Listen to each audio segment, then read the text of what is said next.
Assalamualaikum warahmatullahi wabarakatuh. Selamat pagi anak-anak kelas 4A MI Mas Widya.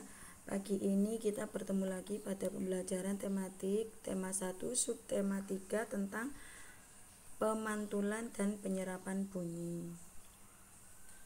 Sebelum kita belajar tentang pemantulan dan penyerapan bunyi, ada baiknya kita mengetahui sifat-sifat bunyi.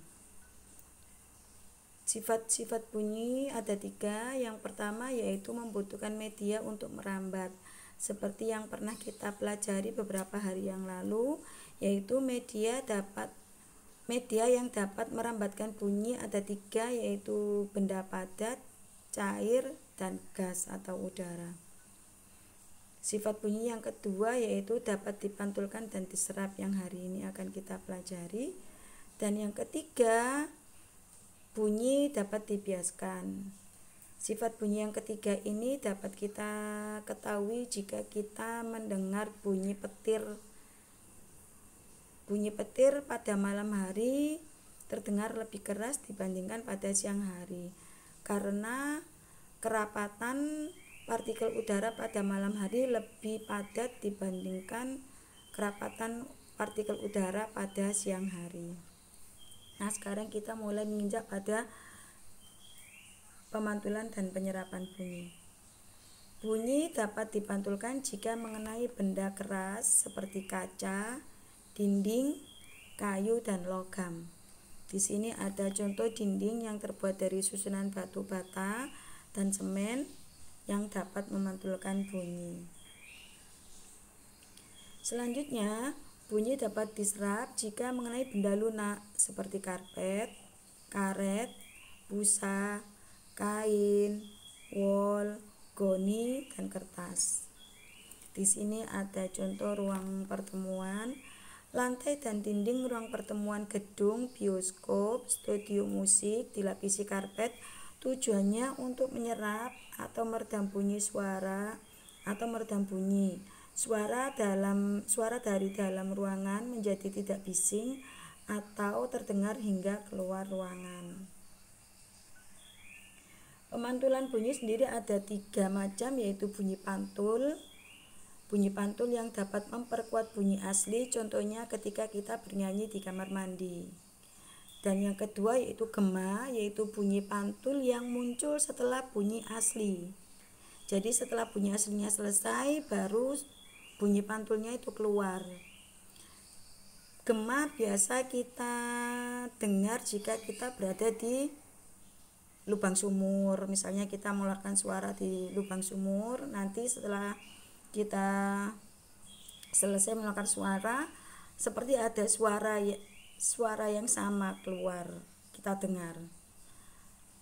Atau kita berada di tebing, di tempat yang luas, di ruangan yang luas, gema ini bisa muncul karena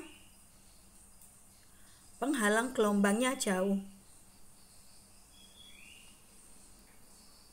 Nah, sekarang yang ketiga yaitu gaung atau biasa dikenal dengan kerdam. Terdengar bersamaan bunyi asli yang belum selesai. Jadi bunyi asli belum selesai, bunyi tiruannya, bunyi pantulannya sudah keluar. Biasa kita dengar jika berada dalam ruangan yang tidak begitu luas anak-anak, yang agak sempit. Hari ini karena penghalang bunyinya itu lebih dekat dibandingkan dengan gema. Sekarang kita membicarakan manfaat bunyi pantul. Manfaat bunyi pantul yang pertama yaitu digunakan untuk mengukur kedalaman laut. Di sini ada contoh kapal. Untuk mengukur kedalaman laut begini.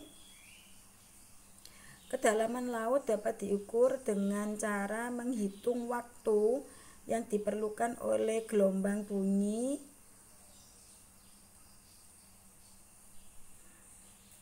ketika dipantulkan dari kapal sampai ditangkap kembali oleh alat detektor. Jadi ini misalnya kapalnya mengeluarkan bunyi, kemudian pantulannya nanti terdengar berapa detik setelah dikeluarkan. Nah, itu bisa dimanfaatkan untuk mengukur kedalaman laut. Yang kedua, bunyi pantul juga dapat dimanfaatkan untuk mengetahui kedudukan benda yang ada di laut. Jadi misalnya ada kapal selam. Nah, nanti gelombang pantulnya itu bisa untuk mendeteksi berapa jauh kapal selam itu berada, bahwa di situ ada kapal selam, atau untuk mengetahui adanya kelompok ikan. Kelompok ikan nanti akan mengeluarkan gelombang dan bisa didengar oleh radar.